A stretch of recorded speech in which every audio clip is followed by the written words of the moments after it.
मुल्की सियासत का माहौल गर्म हो गया। मुफाहमत के बादशाह ने लॉबिंग तेज कर दी। मौलाना फजल के बाद शहबाज शरीफ से मुलाकात। नून लीग का वफ्द बिलावल हाउस लाहौर पहुंच गया। तहरीकी अदम एतमाद को कामयाब बनाने पर गुफ्तगू। पीडीएम का पीपल्स पार्टी के लॉन्ग मार्च की हिमायत का फैसला। नवाज शरीफ और मौलाना फजलुर रहमान के दरमियान टेलीफोनिक रब्ता। शेख रशीद का पीटीआई को जहांगीर तरीन से बात करने का मशवरा। कहते हैं उम्मीद है नून लीग 14 साल बाद काफी के पास जा सकती है तो जहांगीर तरीन और इमरान खान तो पुराने दोस्त हैं। असद उमर ने कहा इतनी तारीखें अदालत नहीं देती जितनी ऑपोजिशन ने दी हैं। नवाज जरदारी से बात अब बिलावल और मरियम तक आ गई है। तहरीकी अदम एतमाद के बाद क्या होगा, नून लीग ने प्लान बता दिया। शाहिद खाकान अब्बासी कहते हैं इमरान खान को हटाने के बाद नया वजीर आजम नहीं लाएंगे।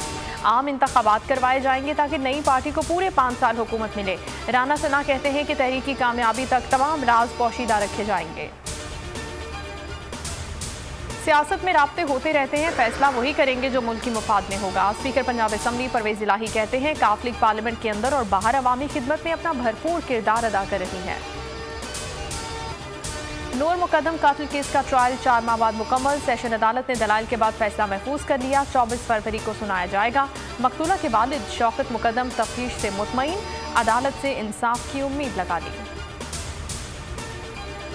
और PSL 7 में आज आराम का दिन। कल क्वालिफायर में लाहौर कलंदर और मुल्तान सुल्तान का टाकरा होगा। आखिरी लीग मैच टाई, फैसला सुपर ओवर में हुआ। पेशावर जल्मी ने 158 रन बनाए।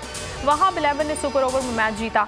हर मैच पर लेजेंड जावेद मियादाद का तजिया देखिए सिर्फ बोल न्यूज पर।